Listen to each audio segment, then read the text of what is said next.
The small apartment felt even smaller when the holographic notice appeared above the dinner table. Lee Min-ho sat perfectly still, watching the blue letters float in the air like a death sentence. His two children, Park Soo-jin and Kim Tae-woo, had stopped eating their simple meal of rice and vegetables. They could feel something was very wrong. "Papa, what does it say?" Soo-jin asked in a quiet voice. At 10 years old, she had learned to read the worry lines on her father's face better than most adults could read books. Min-ho reached up and touched the hologram, making it spin slowly. The words were clear and cold. Mandatory relocation notice, 30 standard days. Below that, in smaller text, were legal terms that most people could not understand, but Min-ho understood them perfectly. "We have to move again," he said simply, his voice steady despite the storm building inside his chest. 7-year-old Tae-woo dropped his spoon. "But I like my bed, and my toys are here." Min-ho looked around their tiny home. 3 rooms. Barely. Enough space for a family of 3, but it was theirs. The walls were covered with drawings the children had made. Soo-jin's school awards were stuck to the refrigerator with magnetic clips. Tae-woo's collection of small metal spaceships sat on a shelf Min-ho had built from scrap materials. This was the 3rd time they had been forced to move since the war ended. Each time the new place was smaller and farther from the city center. Each time they lost a little more of what made them feel human. The door chimed and Min-ho's stomach dropped. He knew who it was before the door slid open. Choi Jae-sung walked in without being invited. He wore an expensive suit that probably cost more than Min-ho made in 6 months. His shoes were polished to a mirror shine, and his hair was perfectly styled. He looked like success, but Min-ho knew better. Jae-sung looked like betrayal. "Good evening, Min-ho," Jae-sung said with a smile that never reached his eyes. "I see you received the notice." "The children are eating," Min-ho said quietly. "Can we talk outside?" Jae-sung laughed, a sound like breaking glass. "Oh, come now, they should hear this too.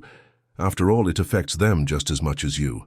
He walked to the center of the small living room and gestured around like he owned the place, which in a way he did. The Altarian Corporate Collective owned everything now, and Jae-sung was their human face. "You have 30 days to pack up and leave," Jae-sung continued, his voice growing louder. "The collective has big plans for this area, a new mining facility that will bring jobs and prosperity to the colony." "Jobs for who?" Min-ho asked. "Not for humans," Jae-sung shrugged. "The Altarians are very generous employers.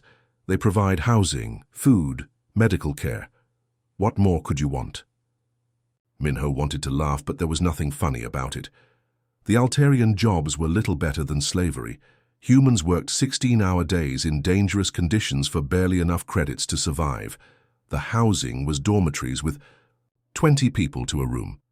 The medical care was basic first aid that kept workers alive long enough to be useful. "Where are we supposed to go?" Min-ho asked. "Every month more families are displaced. The outer sectors are already overcrowded." "That's not my problem," Jae-sung said, checking his expensive watch. "I'm just here to make sure you understand. The legal requirements. If you're not gone in 30 days, security forces will remove you. Your belongings will be disposed of. Your children will be placed in state care." Soo-jin made a small sound like a frightened animal. Tae-woo began to cry. Min-ho felt something cold and hard settle in his chest. He had felt this feeling before, during the war. It was the moment when a soldier realizes that talking will not work, that being reasonable will not work, that sometimes the only choice left is to fight. But he could not fight. Not here. Not now. He had his children to think about. "I understand," Min-ho said quietly. Jae-sung smiled wider. "Good. I knew you were a reasonable man. Some humans make this so much harder than it needs to be. They file complaints, try to organize protests, even attempt to contact the Galactic Council, as if anyone cares about human refugees." He moved toward the door, then stopped and turned back. "Oh, and Min-ho, don't even think about trying to fight this. You're just a factory worker. You lost your wife in the war. You're barely keeping your family fed. What could you possibly do against the collective?" The door slid shut behind him, leaving the family alone with their fear and their 30-day countdown. Min-ho sat down at the table and pulled his children close. Soo-jin was trying not to cry, being brave for her little brother. Tae-woo was sniffling into his father's shirt. "It will be okay," Min-ho whispered, though he was not sure he believed it himself. But as he held his children, Min-ho's hand drifted to the old briefcase hidden under his bed. Inside that case were things that Jae-sung could never imagine. Things that could change everything. The collaborator lawyer had made one very big mistake. He had assumed that Min-ho was exactly what he appeared to be. The courthouse was designed to make humans feel small. Everything was built for the Altarians, who stood 8 feet tall with long limbs and crystalline skin that sparkled under the bright lights. The ceiling stretched so high that Min-ho had to crane his neck to see the top. The walls were made of some kind of blue stone that seemed to glow from within. Min-ho walked through the main entrance, carrying his old leather briefcase. His work clothes looked shabby next to all the expensive suits and formal robes worn by the Altarian officials. Some of them pointed at him and whispered to each other in their clicking language. He could guess what they were saying. The courtroom was packed. Most of the seats were filled with Altarians who had come to watch the show. They loved these human displacement cases. It was entertainment for them, like watching animals perform tricks at a zoo. Min-ho found his assigned seat at a small table in front of the judge's bench. The chair was too big for him, clearly made for someone much taller. His feet barely touched the floor. He placed his briefcase carefully on the table and folded his hands. Across the aisle, Jae-sung was setting up his presentation materials. He had a team of 3 assistants helping him arrange holographic displays and legal documents. Everything about his setup screamed money and power.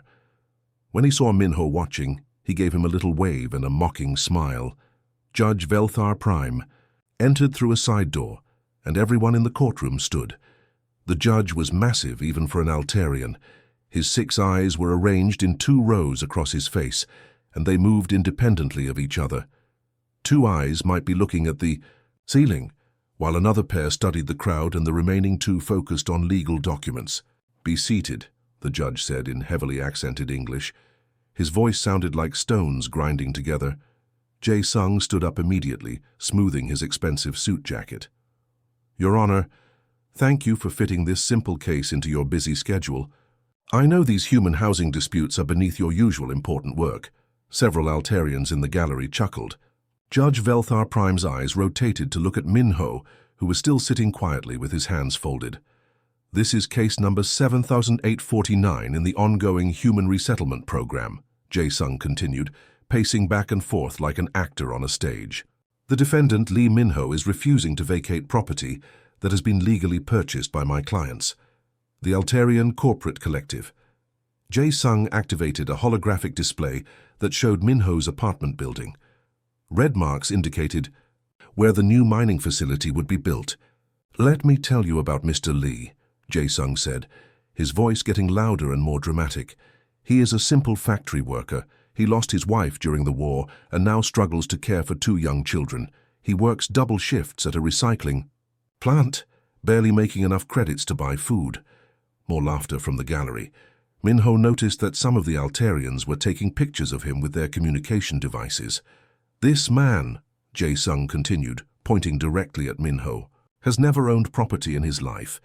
He rents a tiny apartment in subsidized housing for war refugees, and yet somehow he believes he has the right to challenge a legally binding corporate purchase."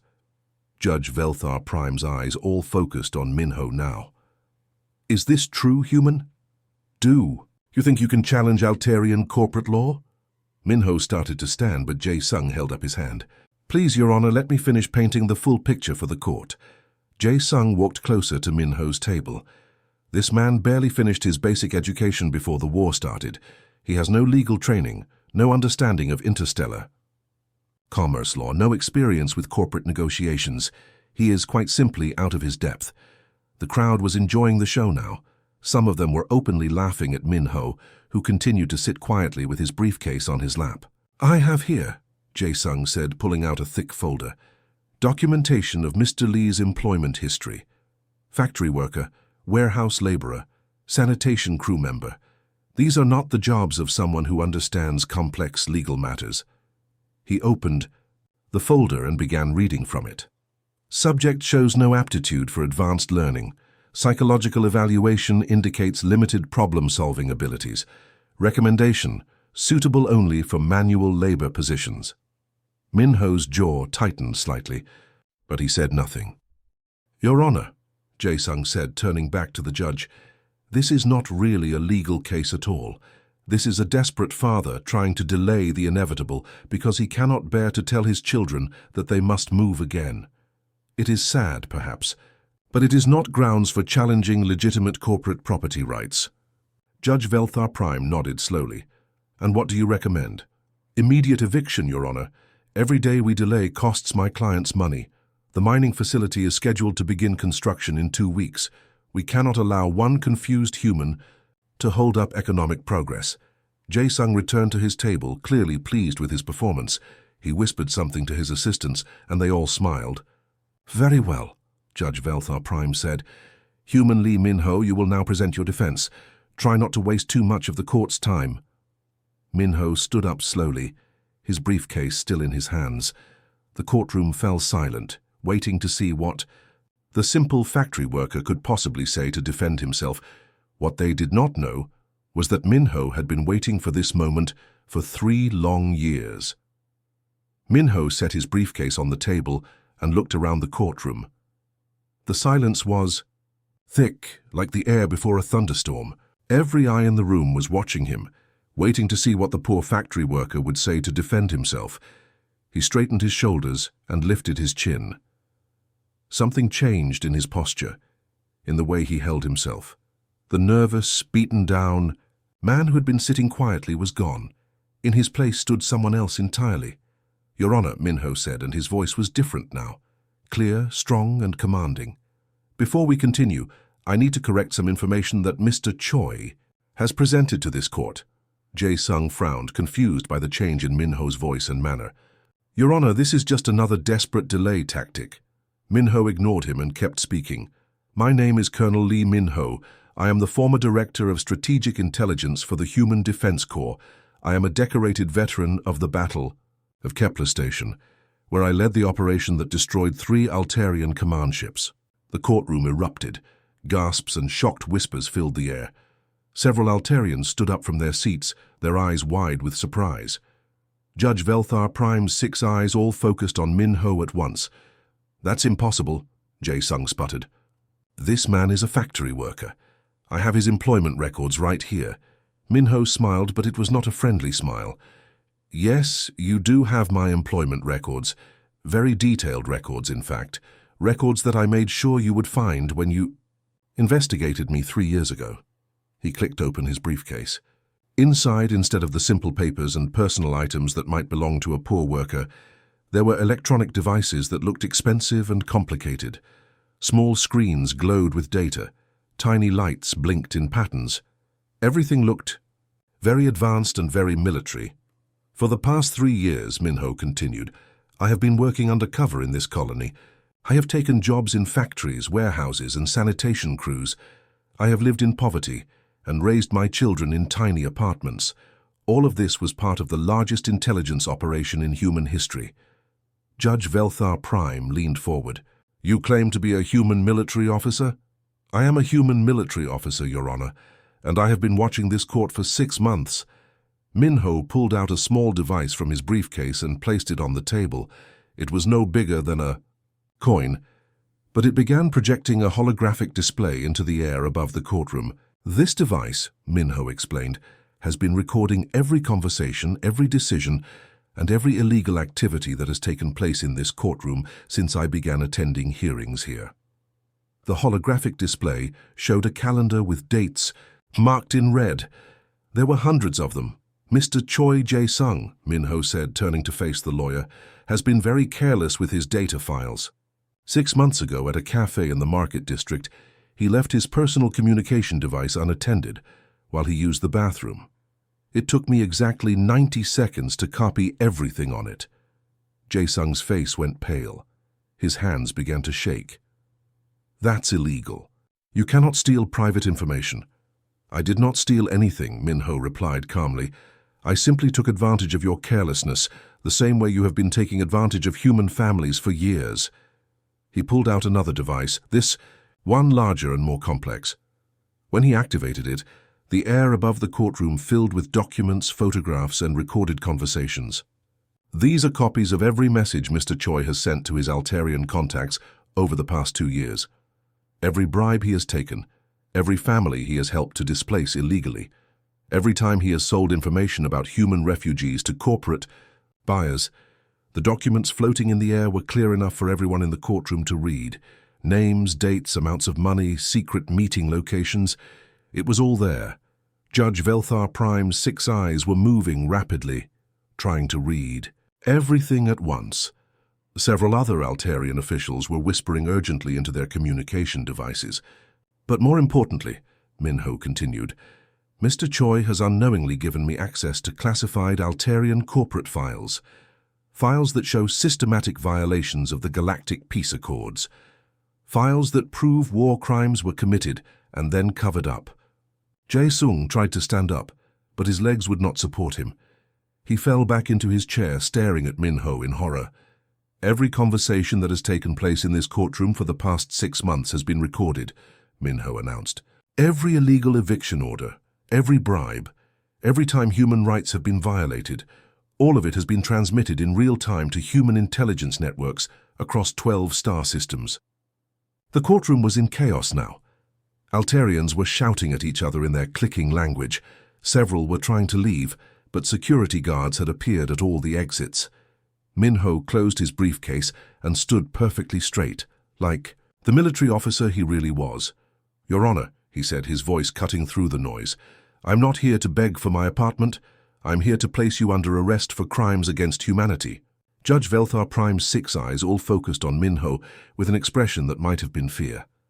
The simple factory worker was gone. In his place stood a human who had just declared war. Minho touched another control on his device, and the holographic display grew larger. Now it filled the entire space above the courtroom like a giant screen. Documents, photographs, and video recordings floated in the air where everyone could see them clearly. Let me show you what Mr. Choi has been hiding, Minho said in his calm, steady voice. The first document that appeared was a message written in both human and Altarian languages. The date showed it was from during the war, 3 years ago.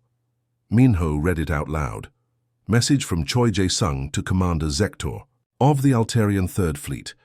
Human transport ships will depart from Lunar Base at 800 hours tomorrow. They carry 5,000 civilian refugees, mostly women and children. Ships are lightly armed. Payment of 50,000 credits confirmed in account 779. Gasps echoed through the courtroom. The Altarians in the gallery began talking rapidly to each other in their clicking language. Some of them looked shocked, others looked angry. This message, Minho continued, was sent 12 hours before the massacre at Lunar Base, where Altarian forces destroyed 6 human refugee ships. The official report claimed those ships were military targets carrying weapons. But Mr. Choi's message proves they were civilians trying to escape the war zone. Video footage began playing in the holographic display. It showed the Lunar Base attack from the perspective of the Altarian ships. Human refugee vessels, clearly marked with red. Cross symbols were being destroyed one by one. The ships had no weapons and made no attempt to fight back. 2,037 civilians died that day, Minho said quietly, including 800 children under the age of 10. Jae-sung tried to stand up from his chair, but his legs were shaking too badly. His face had gone completely white and sweat was running down his forehead. That's not... I never... he stammered, but no complete words came out. Minho touched his device again, and new documents appeared. These were bank records showing payments made to an account in Jae-sung's name. The amounts were huge, more money than most humans would see in their entire lives. Over the past 3 years, Minho explained, Mr. Choi has received over 2 million credits for providing information about human military movements, refugee locations, and supply routes. Every payment was made immediately before an Altarian attack on human targets. More video footage appeared. This time it showed Jae-sung himself meeting with Altarian military officers in secret locations. The meetings took place in dark alleys, empty warehouses, and remote areas outside the colony. In each video, Jae-sung handed over small data chips and received briefcases full of credits in return. These meetings took place while human soldiers were fighting and dying to protect refugee settlements, Minho said. While fathers like me were trying to keep our families safe, Mr. Choi was selling our locations to the enemy for money. The video quality was perfect. There was no doubt about what it showed. Jae-sung's face was clearly visible in every recording. The timestamps proved the meetings happened during active combat operations. Judge Velthar Prime's 6 eyes were all focused on the evidence floating above the courtroom. He looked uncomfortable, shifting in his large chair and making clicking sounds under his breath. But Mr. Choi is not the only criminal in this courtroom, Minho continued. He activated another set of files, and these were even more shocking. Bank records showed payments being made to an account belonging to Judge Velthar Prime. The payments came from various Altarian corporations, including the one trying to evict Minho's family. Your Honor, Minho said, looking directly at the judge, you have been taking bribes to approve illegal evictions, but worse than that, you have been selling human families into slavery. New documents appeared, showing contracts for something called indentured labor agreements. The contracts were written in legal language that was hard to understand, but Minho explained them in simple terms. These contracts force human families to work in mining operations on Titan 7 for 20 years. They receive no real pay, live in prison-like conditions, and their children are forced to work as soon as they turn 12 years old. The contracts cannot be cancelled, and families who try to escape are hunted down by security forces. Video. Footage from Titan 7 began playing. It showed human workers in terrible conditions, digging in dangerous mines with no safety equipment. Men, women, and children worked side by side in dark tunnels. Many of them looked sick and injured. Over the past 2 years, Minho continued, Judge Velthar Prime has approved the sale of 15,000 human beings into this slavery system. He receives 5,000 credits for every family contract he approves. The judge tried to speak, but Minho held up his hand. I have recordings of your private conversations, Your Honor. Conversations where you laugh about stupid humans and discuss which families will be easiest to trick into signing slavery contracts. Audio recordings began playing through the courtroom's sound system. Judge Velthar Prime's voice was clearly recognizable as he talked with other Altarian officials about manipulating human refugees. The humans are so desperate, the judge's recorded voice said. They will sign anything if we tell them their children will be fed. It is almost too easy. The courtroom was completely silent now except for the damning audio recordings. Even the Altarians in the gallery had stopped talking. Everyone was staring at the evidence floating above their heads. Minho looked around the room, making eye contact with as many people as possible. All of this evidence has been transmitted to human defense forces across the galaxy, he announced. Justice is coming. The first sign that everything was changing came from the sky. A low, rumbling sound filled the air above New Soul Colony, growing louder and louder until the windows in the courthouse began to shake. Everyone in the courtroom looked up at the ceiling, confused and frightened. Minho checked his watch and smiled. Right on time, he said quietly. Judge Velthar Prime's communication device began beeping frantically. He answered it with one of his long clawed hands while his 6 eyes continued to stare at the evidence floating above the courtroom. The voice coming from his device was speaking rapidly in the Altarian language, but everyone could hear the panic in it. Judge Velthar Prime's crystalline skin began to change color, shifting from blue to a sickly green. What is happening? He demanded, switching to English so everyone could understand. Minho activated another function on his device. A new holographic display appeared, showing a map of the local star system. Red dots were appearing around 12 different planets, each dot representing a human military ship. The Human Defense Corps has just arrived, Minho announced. 150 ships, armed with the latest weapons technology. They are currently surrounding every Altarian colony in this sector. The rumbling sound outside was getting louder. Through the tall windows of the courthouse, people could see dark shapes moving across the sky. Human warships, sleek and deadly, were taking positions above the colony. Judge Velthar Prime's communication device beeped again. This time the voice was even more panicked. The judge listened for a moment, then looked at Min-ho with all 6 of his eyes. "They want to speak with you," he said, his voice barely above a whisper. Min-ho nodded. "I expected they would." He pulled another device from his briefcase, this one shaped like a small microphone. When he activated it, a new holographic display appeared.